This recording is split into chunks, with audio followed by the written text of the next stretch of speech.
সম্মানিত দর্শক শ্রোতা, আমরা প্রতিদিন 5 ওয়াক্ত সালাতে 30-এর অধিকবার ফাতিহা পাঠ করি। এই ফাতিহায় আল্লাহর সাথে আমাদের কথা হয়। আল্লাহ রসুল বলেছেন, সহিহ মুসলিমের হাদিস, বান্দা যখন বলে আলহামদুলিল্লাহি রব্বিল আলামিন, তখন আল্লাহ বলেন, হামিদানি আব্দি, আমার বান্দা আমার প্রশংসা করলো।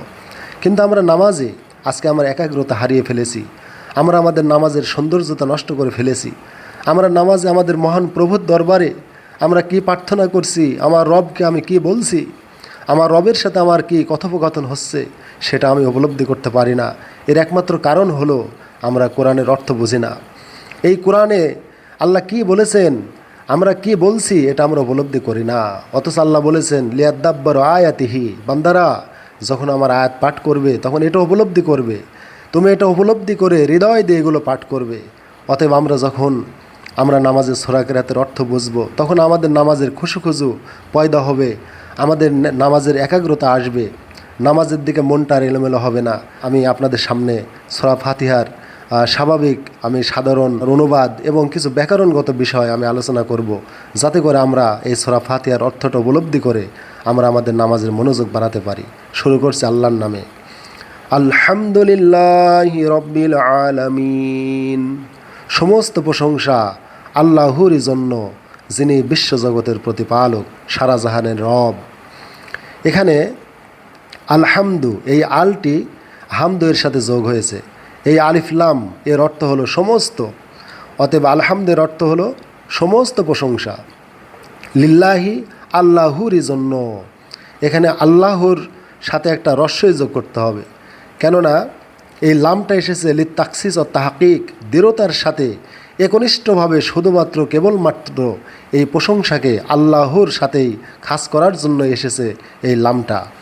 অতএব আপনি যদি অর্থ করেন সমস্ত প্রশংসা আল্লাহর জন্য, যিনি বিশ্বজগতের প্রতিপালক, তাহলে তখন এখানে একটা শিরিকের একটা চিন্তা আসে যে প্রশংসাটা অন্যরও করার সম্ভাবনা আছে। আমরা প্রশংসা অন্যরও করতে পারি, নাউজুবিল্লাহ। এই জন্য বান্দা যেন আল্লাহ ছাড়া অন্য কারো আর প্রশংসা না করে, বা এই প্রশংসাকে যেন আল্লাহ ছাড়া বান্দা আর কারো দিকে না নিয়ে যায়, এই জন্য আল্লাহ এই লামটা নিয়ে এসেছেন। এই লামটা এসেছে তাকসিসের জন্যে, অর্থাৎ আল্লাহরই সাথে এই প্রশংসাকে খাস করার জন্য আল্লাহ তাআলা এই লামটি নিয়ে এসেছেন। অতএব এর অর্থ হলো সমস্ত প্রশংসা আল্লাহরই জন্য, যিনি সারা জাহানের প্রভু। অতএব সারা জাহানের প্রভু যিনি, তিনি আল্লাহ, আর সমস্ত প্রশংসা তারই জন্য। অতএব এই আয়াতটা গভীর মনোযোগ দিয়ে নামাজে এভাবে অর্থ উপলব্ধি করে পড়বেন। আর রহমানির রহিম, যিনি পরম করুণাময়, অতিশয় দয়ালু। তিনি শুধু করুণাময় নয়, তিনি শুধু দয়ালু নয়, তার মতো অতিশয় করুণাময়, পরম করুণাময় এবং তার মতো অতিশয় দয়ালু আর কেউ নেই। মালিক ইয়াউমিদ্দিন, তিনি বিচার দিনের মালিক। ইয়্যাকা না'বুদু ওয়া ইয়্যাকা নাস্তাঈন, এই আয়াতটা আরও উপলব্ধি করতে হবে।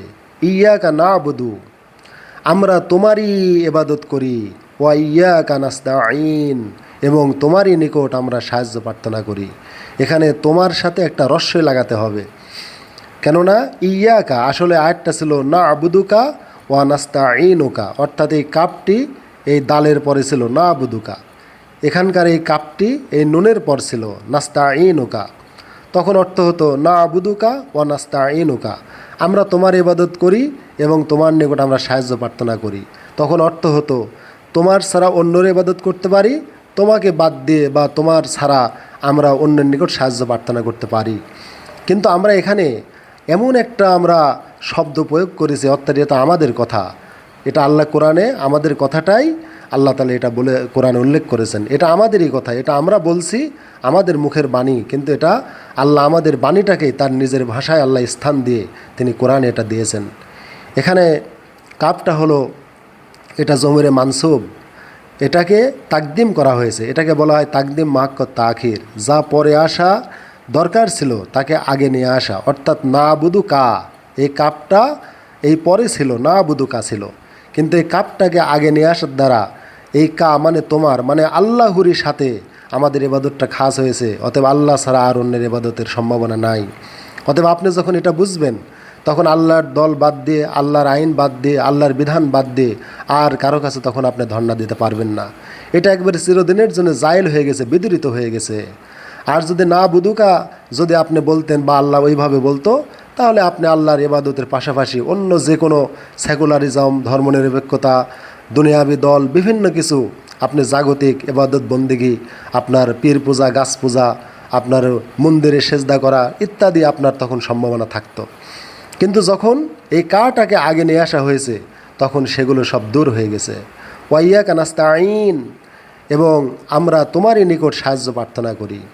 এখানে নাস্তাঈন উকা ছিল, নুনের পরে কাপ ছিল, অর্থাৎ তখন এইটা হতো নাবুদু ফেল, এর মধ্যে গুপ্ত জমির নাহানু ফাইল, আর তখন কাপটা হলো মাফুল, ফেল ফাইল মাফুল মিল অর্থ হয়ে যেত। এখানেও নাস্তাইন ফেল নাহানু জমির ফাইল আর কাপটা তখন মাফুল হয়ে ফেল ফাইল মাফুল মিল অর্থ হয়ে যেত, কিন্তু এরকম তাকিদ এবং তাকসিস বোঝানো হতো না। অতএব ইয়াকা নাবুদু ওয়া ইয়াকা নাস্তাঈন এর অর্থ হয়ে গেছে আমরা তোমারই ইবাদত করি এবং তোমারই নিকট সাহায্য প্রার্থনা করি। তাই অলৌকিক প্রার্থনাগুলো শুধু আল্লাহর কাছে করতে হবে। বৃষ্টি চাওয়া, সন্তান চাওয়া, সুস্থতা চাওয়া, সব কিছু অলৌকিক প্রার্থনা আল্লাহর কাছে করতে হবে। আর যেগুলো লৌকিক প্রার্থনা, জাগতিক প্রার্থনা, যেমন কারো কাছে টাকা ধার চাওয়া, তারপরে আপনি একটা হাত ভেঙে গেছে, আপনি কারো কাছে সাহায্য চাইলেন যে আমার হাতটি ঠিক করে দেন, জোড়া লাগিয়ে দেন, ব্যান্ডেজ করে দেন, এইভাবে জাগতিক প্রার্থনা আপনি মানুষের কাছে করতে পারবেন। কিন্তু অলৌকিক প্রার্থনাগুলো আল্লাহর জন্য খাস হয়ে গেছে। ইহদিনাস সিরাতাল মুস্তাকিম, ইহদিনা আপনি আমাদের পথ দেখান। কি পথ? সিরাতাল মুস্তাকিম, সরল সোজা পথ, অর্থাৎ আমাদেরকে সঠিক পথে পরিচালিত করুন। এখানে ইহিদি ফেল এর মধ্যে একটা গুপ্ত জমির আংতা ফাইল নিহিত রয়েছে, আর না হলো মাফুল, অর্থাৎ ইহদিনাস সিরাতাল মুস্তাকিম, তুমি আমাদেরকে সোজা পথ দেখাও, সরল পথ দেখাও।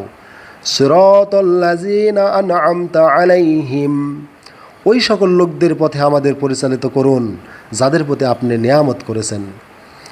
গায়রিল মাগদুবি আলাইহিম ওয়ালাদ-দাল্লিন,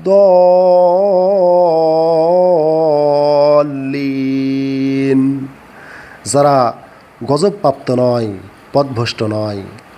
এইখানে আরেকটি কথা আলোচনা করি, তা হলো আমাদের দেশের অধিকাংশ মানুষ যে অনুবাদটা করে সেটা হচ্ছে সিরাতাল্লাযীনা আন'আমতা আলাইহিম, আমাদেরকে ওই সকল লোকদের পথে পরিচালিত করো যাদের প্রতি তুমি অনুগ্রহ করেছো। গায়রিল মাগদুবি আলাইহিম ওয়ালাদ-দাল্লিন, আর ওই সকল লোকদের পথে পরিচালিত করো না যারা গজবপ্রাপ্ত, পথভ্রষ্ট। এই অনুবাদটা সম্পূর্ণ ভুল। বরং আল্লাযীনা আন'আমতা আলাইহিম, আল্লাহ যাদের প্রতি নিয়ামত করেছেন ওই নিয়ামতওয়ালা লোকদের এই দুইটা গুণ, অর্থাৎ যারা তোমার নিয়ামতপ্রাপ্ত বান্দা তারা মাগজুবও নয়, দল্লিনও নয়, তারা গজবপ্রাপ্তও নয়, তারা পথভ্রষ্টও নয়। অতএব এর অর্থ হলো আপনি আমাদের ওই সকল লোকদের পথে পরিচালিত করুন যারা গজবপ্রাপ্ত নয়, পথভ্রষ্ট নয়। এই অনুবাদটাই সঠিক। কেননা আল্লাযীনা আন'আমতা আলাইহিম এটাকে আরবি ব্যাকরণের পরিভাষায় মুবদাল মিনহু বলা হয়, আর গয়রিন থেকে বাদ বাকি এটা হচ্ছে বদল বলা হয়, অর্থাৎ দুটা মূলত একই, অর্থাৎ এই দুইটা গুণ এই লোকদের ভিতরে থাকবে না যারা আল্লাহর নিয়ামত পেয়েছে। অথবা আল্লাযীনা আন'আমতা আলাইহিম এটা মাউসুফ হয়েছে আর গয়রে এটা সিফত হয়েছে, অর্থাৎ যারা মুনাম বিল্লাহ বা আল্লাহর নিয়ামত প্রাপ্ত বান্দা তাদের মধ্যে এই দুইটা গুণ থাকবে না। অতএব এখানে পথ দুটো নয়, পথ একটাই, তা হলো সিরাতাল মুস্তাকিম। অতএব আমাদেরকে সঠিক পথে পরিচালিত করো। সিরাতাল্লাযীনা আন'আমতা আলাইহিম, ওই সকল লোকদের পথে পরিচালিত করো যাদের প্রতি তুমি নিয়ামত করেছো। গায়রিল মাগদুবি আলাইহিম ওয়ালাদ-দাল্লিন, যারা গজবপ্রাপ্ত নয় এবং পথভ্রষ্টও নয়।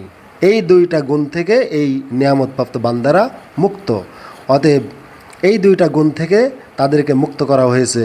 অতএব এখানে পথ একটাই, তা হলো সিরাতাল মুস্তাকিম। অতএব যারা অনুবাদ করে আমাদের ওই সকল লোকদের পথে পরিচালিত করুন যাদের প্রতি আপনি নিয়ামত করেছেন, আর ওই সকল লোকদের পথে পরিচালিত করবেন না যারা গজবপ্রাপ্ত এবং পথভ্রষ্ট, এই অনুবাদটা ভুল। এইভাবে অনুবাদ করা ঠিক হবে না, এটা আল্লাহ তাআলার এই আয়াতের সাথে এটা মেলে না। অতএব যে আয়াতটার অনুবাদ করলাম সূরা ফাতিহার অনুবাদ, এটা যদি আমরা একটু বুঝে যদি আমরা নামাজে তেলাওয়াত করি তাহলে আমরা ইনশাআল্লাহুল আজিজ আমি আশা করি যে আমাদের নামাজের মনোযোগ আমরা কিছুটা বাড়াতে পারবো এবং আমি আমার মহান পরওয়ারদিগারের সাথে আমি কী কথোপকথন হচ্ছে আমি সেটা উপলব্ধি করতে পারবো। তাই আপনাদের প্রতি আমার উদ্যত আহ্বান, আপনারা যখন এই সূরা ফাতিহাটা পাঠ করবেন তখন এই অনুবাদটার দিকে আপনারা একটু লক্ষ্য করে পাঠ করবেন। মহান আল্লাহ তাআলা আমাদের সেই তাওফিক নসিব করুন, আমিন।